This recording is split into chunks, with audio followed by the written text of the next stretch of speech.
Espírito Santo, nós vamos para o Rio de Janeiro, nós vamos falar com a Araceli. Araceli, você que é autista, servidora do TJ do Rio, fale para a gente como foi você no concurso, depois de assumir, se você assumir, teve as adaptações, se foi o laudo tardio. Fale para a gente como é você e o TJ do Rio de Janeiro. Com a palavra. Obrigada.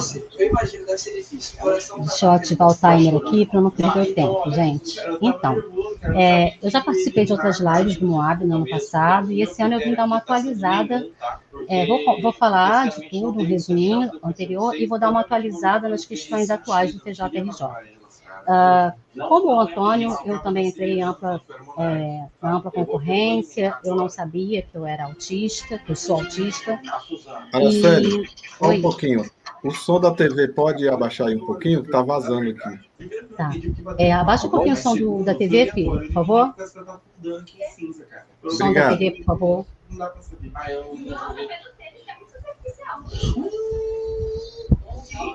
Melhorou? Sim. Ou ainda tá? Melhorou? Obrigada, filha.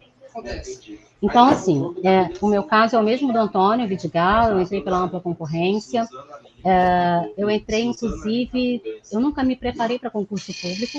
Eu estudei 3 meses antes da prova. Foi a minha irmã, que é do Ministério Público, que insistiu, e eu estudei durante 3 meses e passei no concurso público.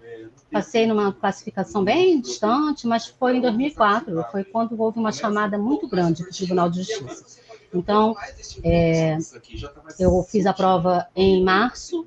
Em julho, eu já estava convocada e assumi em outubro de 2004.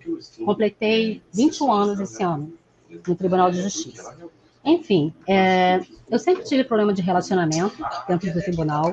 Ao longo desses anos todos, eu fui removida, colocada à disposição.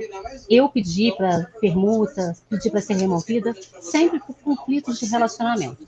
E eu sempre fui muito considerada uma pessoa muito difícil de lidar por conta da rigidez cognitiva, que eu não sabia que era isso na época.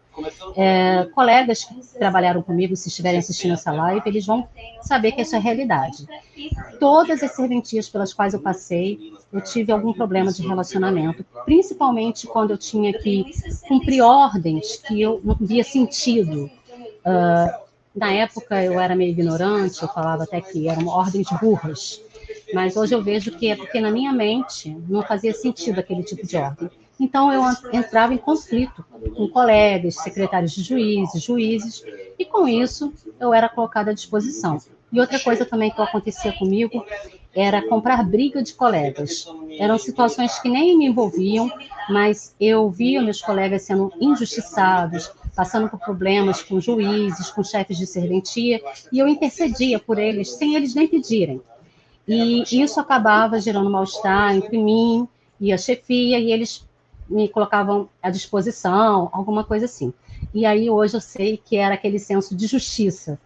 Então, assim, o diagnóstico é muito importante, mesmo que seja tardio, porque a gente passa a entender certas questões que são complicadas para a gente ao longo da vida. Enfim, em 2018, eu comecei a fazer terapia por conta de um problema pessoal da família, muito grave, mas nunca fui a psiquiatra, não sabia de nada sobre transtorno de espectro autista. Para mim, eu tinha tanta ideia de autismo quanto as pessoas têm, a estereotipia que mostram nas séries, nas novelas, enfim. Só que em 2020, nós tivemos a pandemia, minha mãe faleceu, e eu tive crises de pânico horrorosas. E aí, o que aconteceu? Eu fui para o psiquiatra. E aí, finalmente, eu tive o CID de transtorno de ansiedade generalizada. Para eu voltar a trabalhar, eu estava de licença psiquiátrica, eu entrei em home office. Eu fui readaptada em home office por causa do TAG.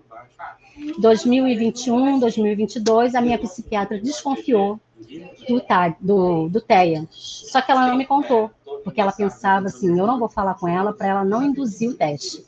Fui para avaliação neuropsicológica, fiz os testes, na primeira já deu o TEA. E aí o Tribunal de Justiça não quis me reconhecer, e eu, inocente, entrei só com aquele laudo. Eu não tinha nem a CIP-TEA, nem nada. Foi quando eu entrei nos grupos e comecei a ter mais noção do que era. E aí, esse ano, eu voltei com um monte de exames novos, vários exames novos. Eu fiz uma nova avaliação neuropsicológica, quer dizer, eu tenho uma avaliação de 2023 e uma agora de 2025. A psiquiatra, na época, alegou muito que a minha psiquiatra não tinha RQE. E aí, o que acontece? Nessa nova, eu levei uma avaliação com um novo psiquiatra com RQE.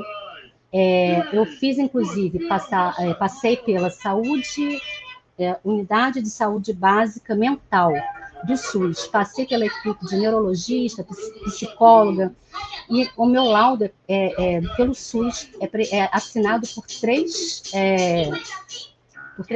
profissionais. Também fiz a graduação com a Laila, do grau de deficiência leve, e fiz a graduação também